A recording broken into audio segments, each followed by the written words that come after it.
The sixth petitioner contended that this tally did not factor in some 140,138 votes cast using the manual register.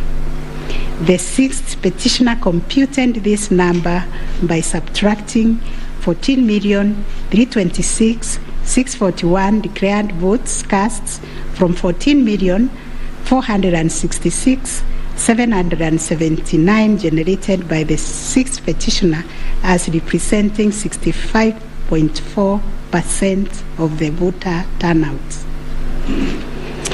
Referring to the tallies in Form 34C, the sixth petitioner summed the number of votes cast for each candidate as follows. Raila Odinga, 6,942,193. William Ruto, 7,176,141. Wahiga Mwaura, 31,987. And George Wajakoya, 61,969, adding to a total of 14,213,027. He then added 138,000 arranged to be entered in the votes, and this yielded a total of 14,353,165 total valid votes, which the sixth petitioner used to compute the percentages garnered by each candidate as follows. William Ruto, according to him, garnered 49.9%, Raila Odinga 48.3%, Wahiga 0.22%, and Wajakoya 0.3%. It is on this basis that the sixth petitioner grounded the claim that none of the candidates met the constitutional threshold as set out in Article 138(4)(a). IEBC and its chairperson disputed the sixth petitioner's claim. They submitted that the declaration of results is based on the number of people identified as having voted on the KIMS kit and not the total persons on the voters register as arranged. They contended that the final voter turnout, comprising of the voters who were identified through the KIMS kit and those who voted manually, was 64.76% and not 65.4% as arranged by the petitioners. They urged that the announcement by the chairperson of IEBC on 10th August 2022 was immediately clarified during the same press briefing. And evidence of this correction was provided to this court in an affidavit of the first and second respondents in Presidential Election Petition number 7 of 2022.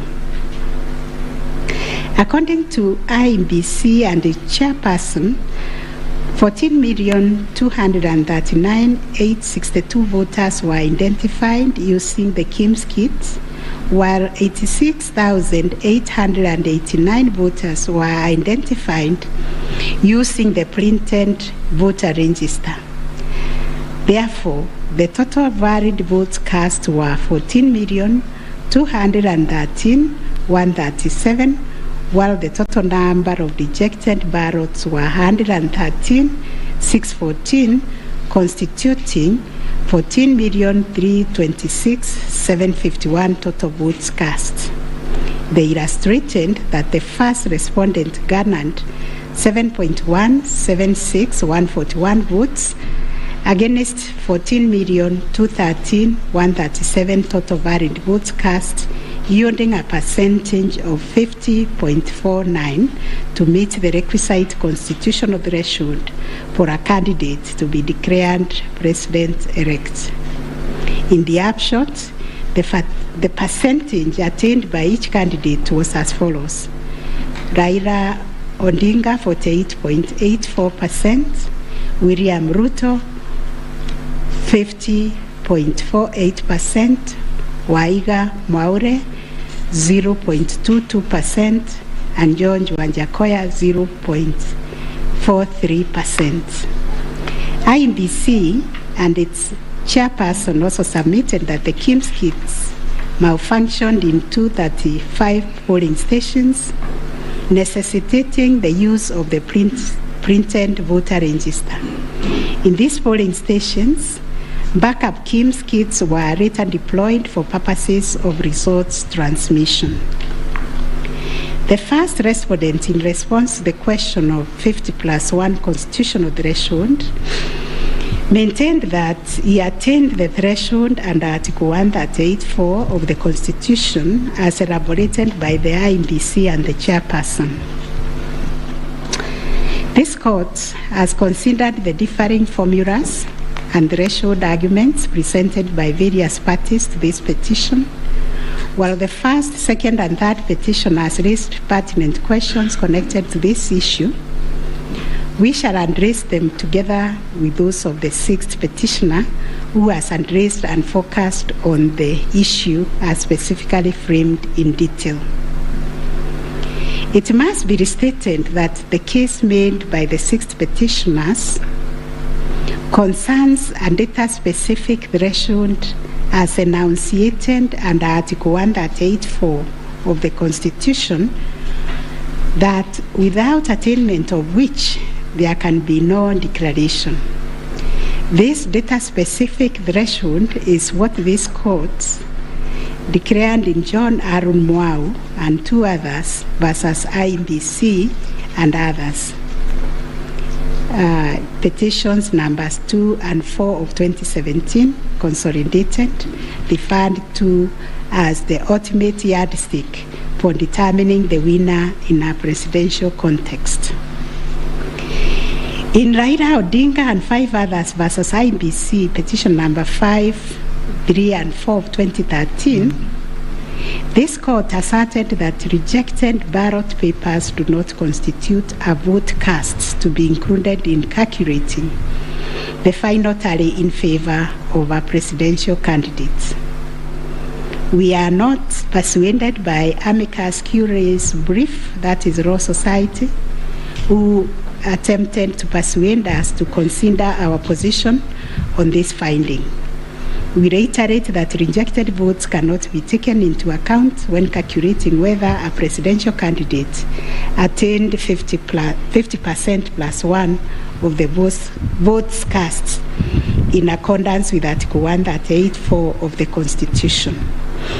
Similarly, in the same Raila 2013 case, the court further laid down the parameters of burden and standard of proof in electoral disputes. More specifically, the burden and standard of proof required in disputes challenging the outcome of a presidential election. And this is what the court said, I quote, "In the case of data-specific electoral requirements, such as those specified in Article 138(4) of the Constitution, for an outright win in the presidential election, the party bearing the legal burden of proof must discharge it beyond any reasonable doubt." The question that follows was whether the petitioners challenging the attainment of 50% plus 1 constitutional threshold and the computation by the sixth petitioner in general met the standard of proof settled by this court in Raila 2013 case. The premise of the sixth petitioner's percentage computation was a press briefing made by the chairperson of IEBC on 10th August 2022, when the evidential burden shifted to IEBC and its chairperson, as it does in election cases. They produced video evidence correcting the percentage voter turnout to read 64.6 at the time of the briefing. This percentage, however, did not include reports from all the KIMS kits and 86,889 voters who were identified manually using the printed register of voters. In our view, the assertion by the sixth petitioner that the percentage voter turnout was firstly predicated on the uncorrected percentage given by the chairperson of IEBC was negated by evidence adduced to prove the correction. Secondly, the sixth petitioner based his percentage of voter turnout on the total number of registered voters, while the chairperson of IEBC made reference in the press briefing to the number of registered voters who were identified through the KIMS kit progressively. The sixth petitioner also asserted that rounding off of votes cast in a presidential election as a means of assessing the threshold under Article 138(4) of the Constitution kills and bars voters, which is illegal and unconstitutional.